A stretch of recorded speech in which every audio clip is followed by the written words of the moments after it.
Hello everyone and welcome back to The Lost Planeswalker. You are here with me, Jesse, The Lost Planeswalker, and today is the first of the Precon upgrade guides for the Fallout Commander decks. And the deck I'm starting out with is the Scrappy Survivor deck that has the two commanders, Dogmeat Everloyal and Preston Garvey Minutemen. This is a very fun deck that focuses around equipment and auras in order to give you junk, and in Preston's case, you get to untap all that stuff and can become very powerful if you have a lot of things that like to untap and tap. So let's first look at these commanders and see what we have going on. So we have Dogmeat Everloyal for a Naya, which is red, green, white, legendary creature dog. When Dogmeat enters battlefield, mill 5 cards and then return an aura or equipment card from your graveyard to your hand. Whenever a creature you control that's enchanted or equipped attacks, create a junk token. This is a awesome new artifact type that says sack this artifact, exile a top card of your library, you may play that card this turn, activate only as a sorcery. So this kind of sticks on the board as a way for red to get impulsive card draw, but have it on the battlefield for when they actually need it, versus having to cast a spell and then not being able to potentially cast whatever they exile, which has always been a pain in my mind when you have those kinds of spells. But Preston Garvey Minutemen is 2 red, green, white, legendary creature human soldier. At the beginning of combat on your turn, create a green aura enchantment token named Settlement. Attach it to up to 1 target land you control. It has enchanted land, and enchant land has tap, add 1 mana of any color. When Preston Garvey Minutemen attacks, untap each enchanted permanent you control. Now, in the right deck, Preston is incredibly busted. I could see you kind of building a Voltron-style deck where you just power up Preston and all your other stuff and get to untap a bunch of lands, and it just seems very good. But I don't think Preston is the best just commander considering the deck that they have built, because there is an even-ish number of equipment and auras, so he doesn't really work as well as you'd want to. I would entirely suggest building a deck just around auras for him. So he's going to be good in this deck, but he could just be way better as your commander in a deck that is just auras. And now I'm going to talk about the cards I wanted to cut and the cards I wanted to add, because here's the case for this deck. I actually very much like this deck. I like all the new cards in it, and I like the existing cards. So what I'm going to do here is I'm going to talk about 2 different strategies or routes you can go when building this deck, which is go entirely equipment or entirely aura enchantments. Now, of course, you can have a couple of each, but I think based on Dogmeat, it doesn't matter. He doesn't care if it's auras or equipment, but Preston does. But really, you can kind of pick one strategy and go with it. But I wanted to build the decks kind of showing off what kind of equipment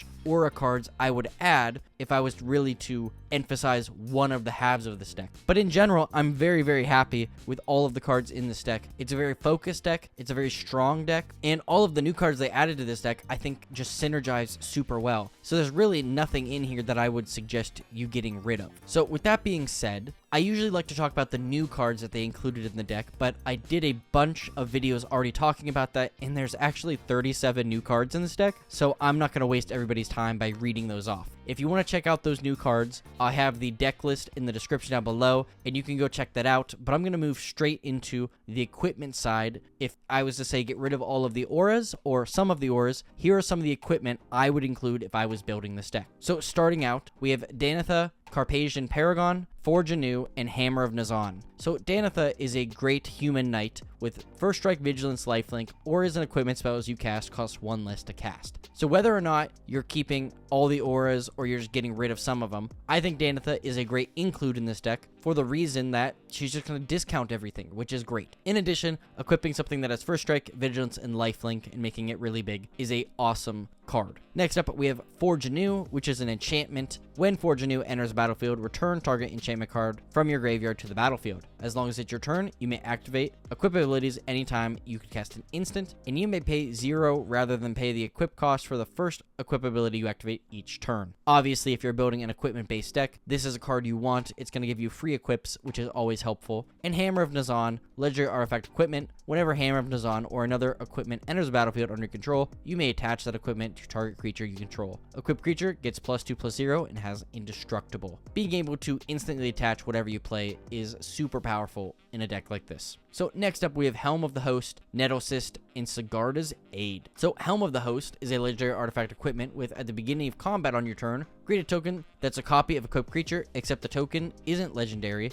If the equipped creature is legendary, that token gains haste. In particular, I think that having dog meat equipped to this would be powerful because it doesn't say that it has to attack, it just makes a copy with haste. And being able to double up your dog meat triggers means you get double the number of junk tokens, and you can kind of go through your deck much quicker, finding exactly what you need. So I think that this is an equipment that is a must add to this deck. In addition, there are a ton of great creatures that I wouldn't mind having copies of. Nettlecyst is an artifact equipment with living weapon, meaning when it enters, a 0/0 black Phyrexian germ creature token attaches to it, but equipped creatures get +1/+1 for each artifact and/or enchantment you control.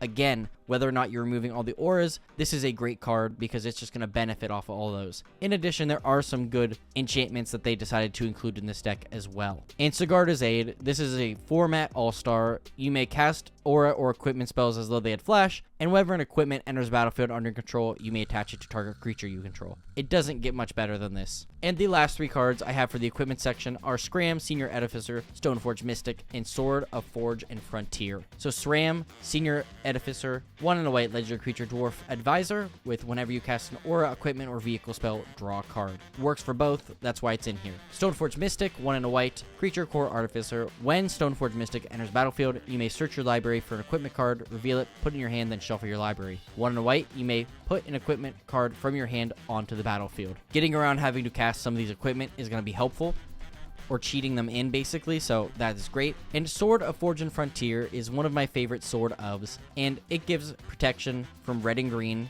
and whenever equipped creature deals combat damage to a player, exile the top 2 cards of your library. You may play those cards this turn, you may play an additional land this turn. While green and red are very much used to ramping in some ways or another, you're going to be exiling a lot of extra cards, and a lot of those cards are going to be lands, so Sword of Forge and Frontier is just going to make it so you're able to ramp every turn very, very easily. So those are what I would suggest for equipment cards. And now I'm going to look at the aura cards that I think you should include in this deck, potentially if you're going to remove a bunch of the equipment. But before we do that, I just want to say, if you would please consider subscribing, that would be great. I'm going to be doing these videos all week. In addition, I'm going to be doing some commander decks probably the same day, if not, maybe next week. There's a lot of videos I want to put out this week, so we're going to see how far I get. So just stay tuned for all that. And if you're interested in Fallout, give me a follow. That'd be super helpful. So now let's talk about the aura cards, because there are a lot of great aura cards in this deck. And talking about auras in particular, the commander that I'm going to build from this deck is 3 Dogs Galaxy News DJ. Now this is a legendary creature human bard with whenever you attack, you may pay 2 and sacrifice an aura attached to 3 Dog Galaxy News DJ. When you sack an aura this way, for each other attacking creature you control, create a token that's a copy of that aura attached to that creature. So there's a lot of cards in here. Now, unfortunately, some of them are in green that I wish I could make copies of that work very, very well in this deck. So that is one of the decks I'm going to be building. It should come out sometime around the same time I'm making this video, so just keep an eye out for that. But the 3 auras we're going to start out with is Ancestral Mask, Angelic Destiny, and Ardent Intrepid Archaeologist. So Ancestral Mask is probably one of the best auras around. Enchanted creature gets +2/+2 for each other enchantment on the battlefield. So this counts each other enchantment, meaning that you could have a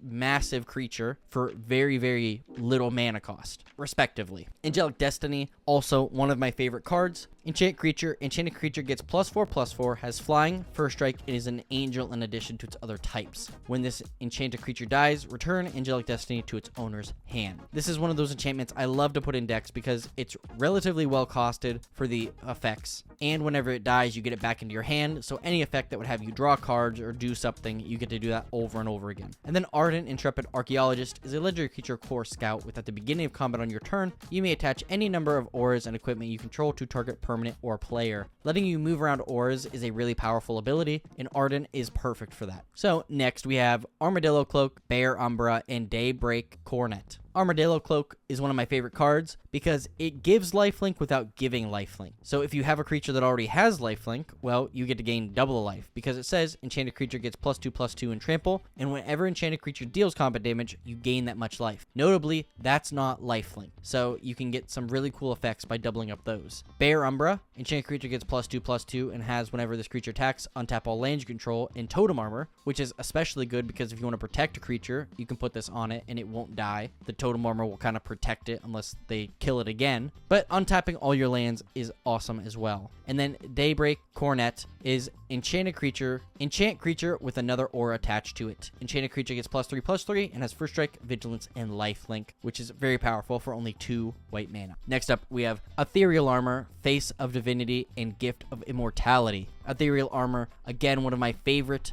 auras to equip. Equip creature gets +1/+1 for each enchantment you control and has first strike, making this a very big creature, and that first strike is going to make it so it probably never dies, during combat at least. Face of Divinity, enchanted creature gets +2/+2 as long as another aura is attached to enchanted creature, it has first strike and lifelink. And Gift of Immortality says when enchanted creature dies, return that card to the battlefield under its owner's control. Return Gift of Immortality to the battlefield attached to that creature at the beginning of the next end step. If there's a board wipe or your creature gets removed by some spell or ability, well, it gets to come back, and if it's still on the battlefield at that time, you get to equip this to it again. Up next is Core Spirit Dancer, Sage's Reverie, and Spectra Ward. Core Spirit Dancer, again one of my favorite creatures to include in any deck that has auras, says it gets +2/+2 for each aura attached to it, and whenever you cast an aura spell, you may draw a card. Not only does it help you draw, but you can make a big creature in the process. Sage's Reverie, enchant creature. When Sage's Reverie enters the battlefield, draw a card for each aura you control that's attached to a creature. Perfect. Then enchanted creature gets +1/+1 for each aura you control that's attached to that creature. A ton of upside by having you draw a bunch of cards and then making your creature very big in the process. And then Spectra Ward is probably one of the most expensive auras I have, but enchant creature gets +2/+2 and has protection from all colors. This ability doesn't remove auras. Notably, I think once this is on a creature, you can't continue to enchant it, but it keeps those enchantments from falling off, and this is also a great way to win the game, is if you have a big creature, they just can't do anything to it now because it has protection from all those colors, and you're pretty much just going to kill them with that creature if it's big enough. And the last 3 cards I have is Spectral Steel, Transcendent Envoy, and Umbra Mystic. Spectral Steel, enchant creature. Enchanted creature gets +2/+2, and 1 and a white. Exile Spectral Steel from your graveyard. Return another target aura or equipment card from your graveyard to your hand. A great way to get maybe something you need back from the graveyard. Maybe it's the way you're going to win the game, or just something to help you draw a bunch of cards or whatever. Transcendent Envoy has flying and aura. Spells you cast cost 1 less to cast. Obviously, discounting this stuff is going to be helpful.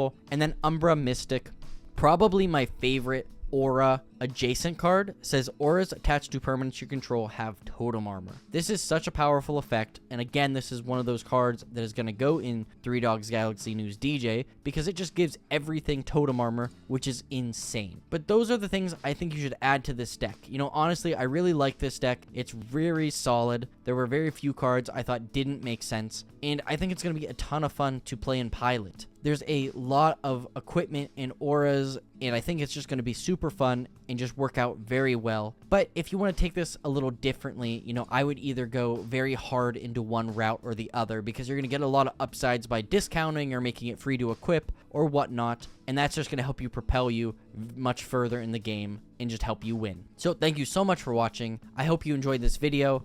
If there's a card, either an aura or equipment or something else you think I should include in this deck, or you included in this deck, please let me know in the comments down below. I love to know what you guys think, but this was just what I was thinking. You know, it's not too deep, it's just kind of general good stuff, but it's what I would put in a deck if I was looking to upgrade it at first. In addition, if you would please help me out by leaving a like, sharing this video with a friend, and subscribing. It really does help me, and I see that information, and it means the world to me. So thank you, thank you, thank you. And today's Scryfall card of the day is Return to Nature. Long after the magic wore off, the mice were still dreaming of glorious galloping. Tales of the Fae. Thank you so much for watching, and as always, I'll see you later, Planeswalkers.